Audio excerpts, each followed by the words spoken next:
है। आपको बता दें कि साहूकारों के कर्ज से अब किसानों को मुक्ति मिलेगी और ये विधेयक शीतकालीन सत्र में लाने की तैयारियां चल रही हैं।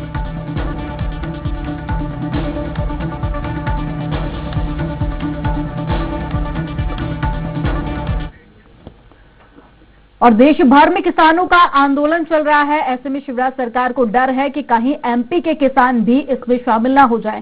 इसलिए बीजेपी किसानों को साधने में जुट गई है। 14 से 16 दिसंबर तक किसानों को कृषि कानूनों के बारे में जानकारी देने के लिए बीजेपी किसानों से संवाद करने जा रही है। वहीं 16 दिसंबर को बड़ा आयोजन किया जाएगा जिसमें केंद्र के कई बड़े नेता शामिल होंगे।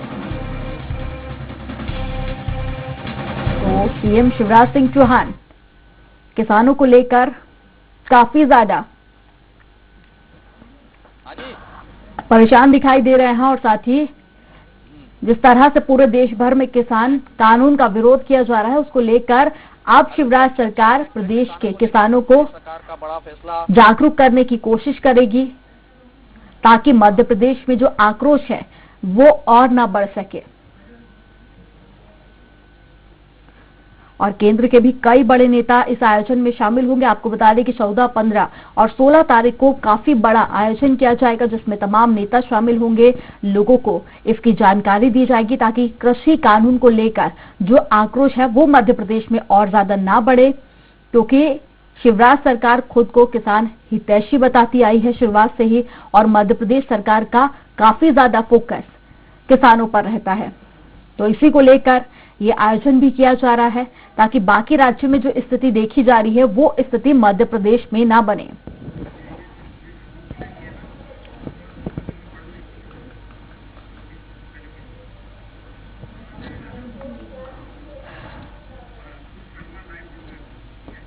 तो शिवराज सरकार अब किसानों को लेकर एक बड़ा फैसला करने जा रही है। किसानों को शिवराज सिंह चौहान बड़ी राहत देने वाले और इसी को लेकर हमारे साथ संवाददाता अतुल शर्मा जुड़ गए हैं। अतुल, किसानों के लिए एक बड़ी राहत मानी जा रही है, किस तरह से किसानों को लाभ मिलेगा इसका?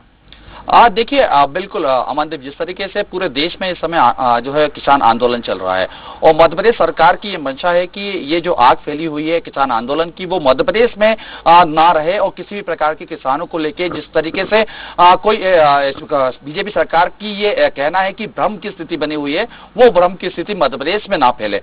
तो इसको लेकर लगातार किसानों को लेके मुख्यमंत्री शिवराज सिंह चौहान चर्चा भी कर रहे हैं और एक बड़ा फैसला जो है अब मध्य प्रदेश सरकार करने जा रही है कि प्रदेश के अन्नदाता हैं यानी किसान जो हैं उनका कर्जा माफ करने जा रही है। जिन्होंने जो गैर लाइसेंसी साहूकार से जो कर्जा लिया है वो कर्जा माफ होगा। यानी कुल मिला के कह सकते हैं कि एक बड़ा फैसला है अन्नदाताओं के लिए, किसानों के लिए, क्योंकि जिस तरीके से देखने को मिल रहा है अमनदीप, अगर हम एक दशक की बात करें तो लगभग कई किसान इस समय जो है आत्महत्या कर चुके हैं कर्ज को लेकर और उसमें सबसे महत्वपूर्ण रहा है कि गैर लाइसेंसी जो साहूकार है उनसे जब कर्ज लिया जाता है तो उसकी जो ब्याज की जो दर होती है अमनदीप वो काफी भारी होती है। यानी 10% से लेकर 20% तक जो है ब्याज लिया जाता है जो काफी दिक्कतों का सामना इससे करना पड़ रहा था किसानों को। इसको लेकर जो है मसौदा तैयार कर लिया गया है, वित्त विभाग भेज दिया गया है। वित्त विभाग की मंजूरी के बाद कैबिनेट में इसको लाया जाएगा और फिर उसके बाद विधानसभा में इसको रख के पारित किया जाएगा। यानी कुल मिला के कह सकते हैं कि एक बड़ा फैसला जो है प्रदेश सरकार का होने जा रहा है। लेकिन अमनदीप, सबसे महत्वपूर्ण बात यह है कि आखिर ये आनन फानन में फैसला लेने की जरूरत क्यों पड़ी सरकार को। तो इसके पीछे साफ तौर से मंशा दिख रही है कि जिस तरीके से हम कह सकते हैं कि पंजाब, हरियाणा और दिल्ली साइड के जो किसान हैं वो लगातार आंदोलन कर रहे हैं कृषि बिल को लेकर। तो ऐसे में मध्य प्रदेश में भी लगातार आवाज जरूर उठ रही थी, लेकिन प्रदेश सरकार ये किसानों तक मैसेज जरूर पहुंचाना चाह रही है कि जो सरकार है यानी जो शिवराज सरकार है वो किसानों की हितैषी सरकार है और किसानों के लिए लगातार काम भी कर रही है। और सबसे महत्वपूर्ण बात यह है कि जिस तरीके से जो कर्ज को लेकर लगातार एक सवाल उठ रहे थे और कर्ज को लेकर जो लगातार बात उठती है, केंद्र सरकार भी लगातार यही कोशिशें कर रही है कि जिस तरह से किसानों का आक्रोश है उसको शांत किया जा सके। मध्य प्रदेश में सीएम सरकार को भी यही डर सता रहा है, ये साफ तौर पर देखा जा सकता है। पर जो मध्य प्रदेश में किसान है उनका आक्रोश शांत कर पाएगी शिवराज सरकार? देखिए, महत्वपूर्ण और काफी वाजिब सवाल है कि आखिर शिवराज सरकार जो फैसले ले रही है वो क्या किसानों के हित में है और किसान क्या इस फैसले से खुश होंगे, क्योंकि हमने देखने को मिल रहा है अमनदीप कि जब एक लंबे अरसे से किसान जो है कर्ज माफी को लेके जो है लगातार धरना प्रदर्शन करते आए हैं। हालांकि कर्ज माफी में जो कर्ज माफी की जा रही है वो गैर लाइसेंसी साहूकार से की जा रही है, यानी एक बड़ा जो कर्जा किसानों के सिर पे रहता है, क्योंकि उसमें जो ब्याज है, ब्याज दर काफी महंगी रहती है। जब किसान गैर लाइसेंसी साहूकार से जब पैसा लेता है तो उसकी ब्याज दर भी लगभग 10 से 25% जा सकती है। तो ऐसे में एक बड़ी राहत जो है किसानों को मिल रही है। तो ये मान के जरूर चल रहा है कि अगर प्रदेश की सरकार, तो यहाँ पर मैं आपको रोकना चाहूंगी, हमारे साथ में एक किसान नेता जुड़ गए हैं, शिव कुमार कक्का जी। शिव कुमार जी, बहुत स्वागत है आपका स्वराज एक्सप्रेस में। थैंक यू जी, धन्यवाद। शिव कुमार जी, मुझे लगता है आपके संज्ञान में अब ये आ चुका होगा कि किसानों को साहूकारों से छुटकारा मिल सके, इसको लेकर अब मसौदा तैयार करने जा रही है शिवराज सरकार। आपका रिएक्शन जानना चाहूंगी पहले। अच्छा पहल है उनकी जी ये, कई बार मसौदे तैयार हो चुके हैं जी, और उस पर अमल होगा के साथ। जी, पहले से भी इसके लिए अलग से अधिकारी बैठे हुए हैं, डीआईजी रैंक से के ऊपर के अफसर भी है जी, जो केवल साहूकारों पर नकेल कसने के लिए बैठे हैं। ये पहले से भी चल रहा है। शिव कुमार जी, जैसा कि हम देख रहे हैं किसानों में काफी ज्यादा आक्रोश है। उसके बाद में सीएम शिवराज सिंह चौहान चाह रहे हैं कि जो कृषि कानून है उसको लेकर लोगों को जागरूकता फैलाई जाए, क्योंकि कहीं ना कहीं उनका अभी भी ये मानना है कि किसानों के अंदर गलतफहमी है, उनको भ्रमित किया जा रहा है और किसानों को मनाने के लिए अब ये पहल भी की जा रही है। तो क्या आपको लगता है कि इन सब पहलों के जरिए शिवराज सरकार किसानों का जो आक्रोश है उसको शांत कर पाएगी? देखिए, जिन लोगों को 50-50 वर्ष हो गए हैं किसानों की समस्याओं को सुलझाने में, जी, समस्याओं को समझने में, और ये जो कानून है 3 काले कानून जी, और एमएसपी का मुद्दा, सबसे पहले 5 जून को नोटिफिकेशन भारत सरकार ने किया था। जी, हमको भी इसको समझने में हमारे साथियों को 15 से 20 दिन लग गए थे इसको। जी, फिर शिक्षाविद बैठे, कानून विशेषज्ञ बैठे, देश के अर्थशास्त्रियों से हमने सलाह ली और तमाम राष्ट्र के संगठन में जो 50-50 साल जिनका उनसे सलाह ली। तो उसके बाद ये लगा कि इस कानून में ये विसंगतियां हैं, ये काला कानून ठीक नहीं है, बेकार कानून, डेथ वारंट है। और इतने तमाम लोगों ने समझ लिया और समझने के बाद पूरे देश के किसानों के बीच में विषय गया और किसान को भी इसको समझने में 6 माह लग गए, तब जाके वो 6 महीने बाद ये आंदोलन खड़ा हुआ है। अब ये तमाम लोग थोड़े बहुत तो पढ़े लिखे होंगे, हो सकता है मुख्यमंत्री जी कुछ ज्यादा पढ़ गए हो जी, जब ये प्रैक्टिकल भी दिख रहा है और सरकार भी स्वीकार कर रही है, हर 6 राउंड मीटिंग में मैं लगातार हूँ जी, वो सरकार कह रही है कि हाँ व्यापारी का लाइसेंस होना चाहिए, ठीक है जी, तो इस प्रकार से सरकार भी समझ रही है, उन संशोधन करने को भी सरकार तैयार है।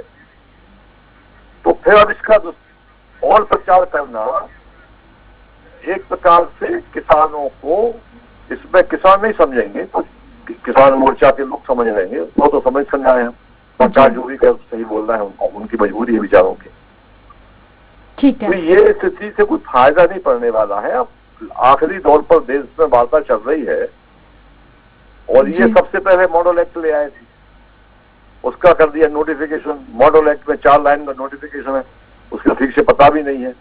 तो पहले आप अपना इनके अधिकार क्षेत्र का जो विषय है मॉडल एक्ट, उस पर चर्चा कराएं। ठीक है शिव कुमार जी, इससे पहले जो आदेश जारी हुआ था, मुझे लगता है वो भी आप जानते ही होंगे कि अब जब धान की जो फसल उगाई जाएगी उसमें मिलर्स आदेश देंगे कि कहां पर कौन सी धान उगाई जाएगी किसानों को। अगर वो अपने हिसाब से धान उगाते हैं या फसल लगाते हैं तो फिर उसके बाद उनको समर्थन मूल्य पर नहीं खरीदी होगी। उसको आप किस तरह से देखते हैं सरकार के आदेश को? ये भी तुगलकी फरमान है जी, आगे तो फिर ये भी हो जाएगा किसान खेती नहीं करे। जी, किसान अच्छा ज्यादा समझता है जी, कि मुझे कौन सी फसल उगाना है। जी, 15-17 साल 16 साल जितने भी हो गए इनको सरकार में रहते हुए, ये अभी तक बासमती। शिव कुमार जी, आप हमारे साथ में बने रहिएगा। फिरोज सिद्दीकी हमारे साथ में जुड़ गए हैं, कांग्रेस के प्रवक्ता हैं ये। फिरोज जी, बहुत स्वागत है आपका स्वराज एक्सप्रेस में। हम तो बने रहेंगे, मगर बात को पूरी होने दिया करिए आप। सर, मैं आपके पास में आऊंगी, आप पहले बात पूरी कर लीजिए, फिर मैं आती हूँ फिरोज जी के पास में। नहीं, फिर वो बात मैं भूल जाता हूँ। जी सर, बोलिए, आप बोलिए। बासमती धान का 16 साल में हम पेटेंट नहीं करा पाए जी। ये सरकार की जवाबदारी है। केंद्र में सरकार है इनकी, राज्य में भी इनकी सरकार है, और वो कमेटी है जिसका कार्यालय एक प्रांत में है। तो जब हम बासमती धान का अभी तक कोर्ट जाएंगे, हम शिवराज जी 6 बार बोल चुके, हम न्यायालय जाएंगे। अरे भाई, न्यायालय क्यों जाओगे आप? सरकार आपकी है जी, केंद्र में भी आपकी, यहाँ भी आपकी। मध्य प्रदेश की बासमती धान होने दाम में बिकती है जी।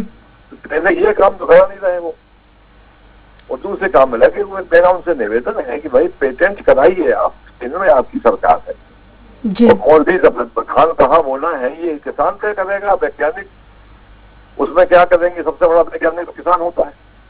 वाकई में शिव कुमार जी, आपका कहना सही है कि बेहतर तरीके से किसान ही समझ सकता है।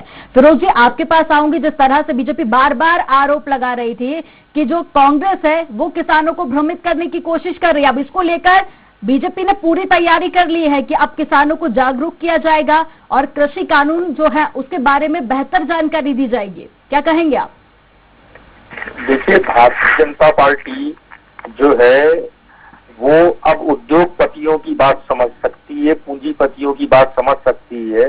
भारतीय जनता पार्टी जो है एक ढोंग कर रही है अपने आप को बचाने का। पहले तो वो भारतीय किसान संघ को नहीं समझा पाए, अभी वो जैसे तैसे उन्होंने भारतीय किसान संघ से वो ले ली, लेकिन जो बाकी के किसानों के नेता हैं और जो लाखों किसान हमारे दिल्ली में बैठे हैं, अगर सरकार उनको पहले नहीं समझा पाई तो अब वो जनता के बीच जाके एक भ्रम पैदा करना चाहती है कि ये कांग्रेस का आंदोलन है। ये कभी आज उनकी सांसद है प्रज्ञा ठाकुर, जिनकी मैं बहुत निंदा करता हूं कि उन्होंने किसानों को कहा कि ये देशद्रोही है। तो जो इस तरीके की बातें हैं वो भारतीय जनता पार्टी कर रही है। भारतीय जनता पार्टी को दो टूक जवाब देना चाहिए कि वो क्या कालाबाजारी जमाखोरों के साथ है, क्या इस कानून में वो क्या संशोधन कर सकती है।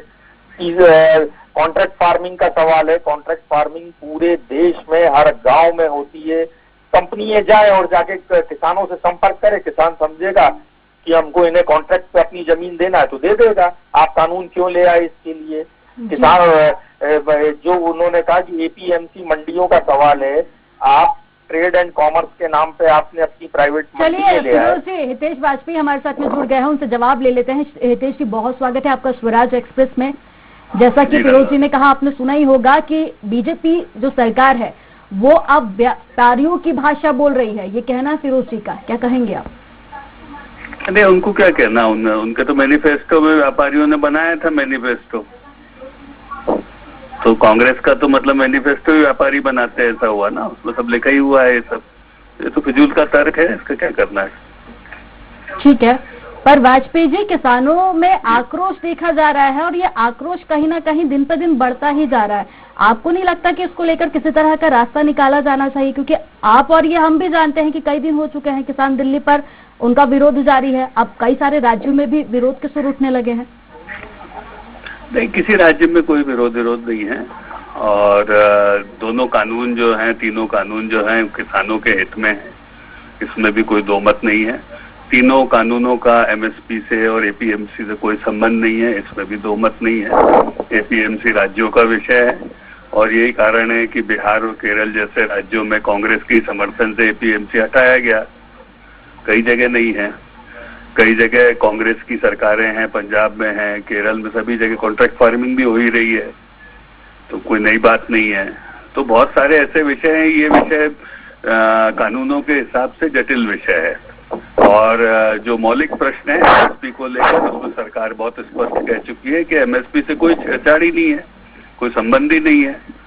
तो स्वाभाविक है कि कहीं ना कहीं किसानों की चिंताओं को लेकर, किसानों की दशा को लेकर विपक्ष के कुछ लोग उनको भड़का रहे हैं और गुमराह कर रहे हैं, भ्रम पैदा कर रहे हैं। ठीक है। तो सरकार और सरकार में हितेश होने जी, के पर नाते केंद्र हमारा में भी कर्तव्य है आपकी कि हम सरकार कोशिश है, करें। राज्य में भी आपकी सरकार है, आप कह रहे हैं किसी तरह की कोई छेड़छाड़ नहीं की गई है, पर किसानों को आप लोग नहीं संतुष्ट कर पा रहे हैं। ये कहीं ना कहीं फेलियर तो आप ही की सरकार का है। संवाददाता अतुल भी हमारे साथ में जुड़े हुए हैं। अतुल, आपको ही सवाल करना चाहेंगे? देखिए, बिल्कुल मेरा सवाल हितेश जी से जरूर रहेगा, क्योंकि हितेश जी काफी बारीकी से देख रहे हैं पूरे किसान आंदोलन का। हितेश जी, लगभग 6 बार की बैठक हो चुकी है केंद्र में, लेकिन आखिर क्या कारण हो पा रहा है कि किसानों को सरकार बात अपनी नहीं पहुंचा पा रही है, या ये कहें कि किसान जो है सरकार की बात नहीं मान पा रहा, समझ नहीं पा रहा है कि आखिर क्या मंशा है? तो आखिर कमी कहाँ रह गई है किसानों और सरकार के बीच में जो मध्यस्थता हो रही है उसमें? देखिए, कमी वहीं पर है अतुल जी, जहां आपने बताया मध्यस्थता।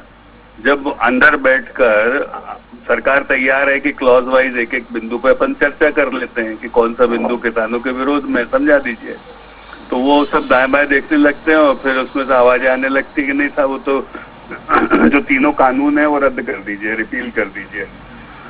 जिसके लिए सरकार नहीं तैयार है। भाई, वो कानून छोटे मझोले किसानों के हित के लिए हैं, बादाम खाने वाले और एसी में बैठने वाले किसान नेताओं के लिए थोड़ा ना है, जिनका कोई संबंध ही नहीं है। तो स्वाभाविक है कि बहुत सोच समझ कर कानून बनाए गए हैं। जब उन कानूनों का एमएसपी से और एपीएमसी से कोई संबंध ही नहीं है और जो वार्ता में आ रहे हैं, ये विषय उनके बीच रखा जा रहा है कि भाई बता दो क्या संबंध है, तो वो संबंध बता भी नहीं पा रहे हैं, वो एक ही लाइन की रट लगाए हुए हैं। तो भाई ऐसे नहीं होता ना।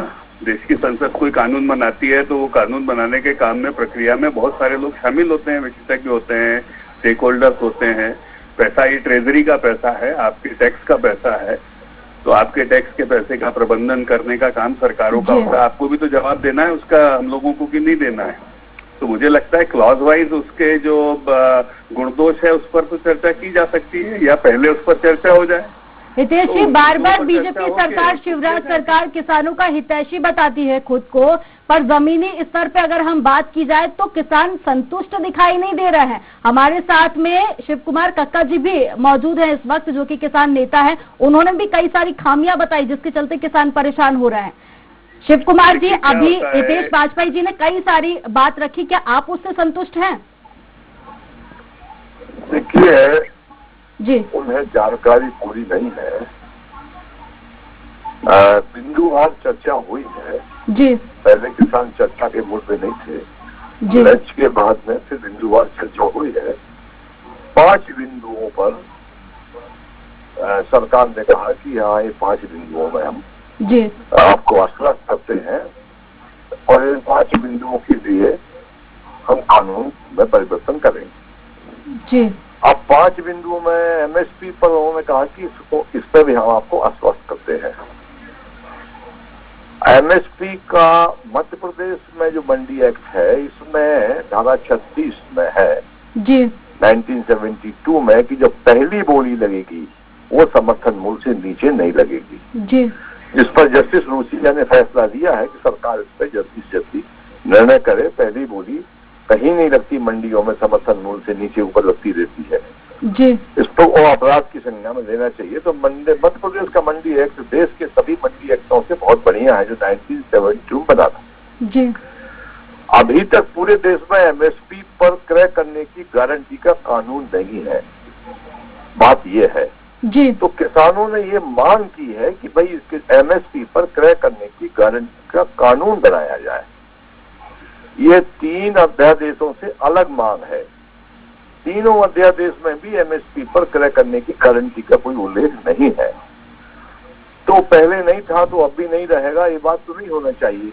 अगर किसान का एमएसपी पे माल नहीं बिकता है तो सरकार 24 जीन्स को एमएसपी तय करती है। जी, तो 24 जीन्स की जब सरकार एमएसपी तय करती है तो उसमें माल बिके। इस साल ये जो मंडी पोर्टल है हमारा मंडी का, इसकी आप स्टडी करें जी, तो हमको इन 6 महीने में 400 करोड़ की मंडी को आय होती थी। अभी केवल 0.5% की आय हुई है। ये मंडी का सरकारी पोर्टल है। जी, और 5 जीन्स जो बिके हैं वो समर्थन मूल्य से 50% कम में बिके हैं। मक्का 600 से 1000 के बीच में बिका है। बिल्कुल शिव कुमार जी, हाँ। ये सारी बातें किसान नेता और किसान कई बार सरकार के समक्ष रख चुके हैं, पर वो समझ के भी समझना नहीं चाह रही है। आप हमारे साथ में जुड़े, आपका बहुत शुक्रिया शिव कुमार जी। हितेश वाजपेयी जी भी हमारे साथ में जुड़े हुए थे और फिरोज सिद्दीकी भी हमारे साथ में जुड़े हुए थे। आप तीनों का हमारे साथ में जुड़ने के लिए बहुत शुक्रिया और संवाददाता अतुल भी जुड़े हुए थे। अतुल, तमाम जानकारी साझा करने के लिए बहुत शुक्रिया आपका।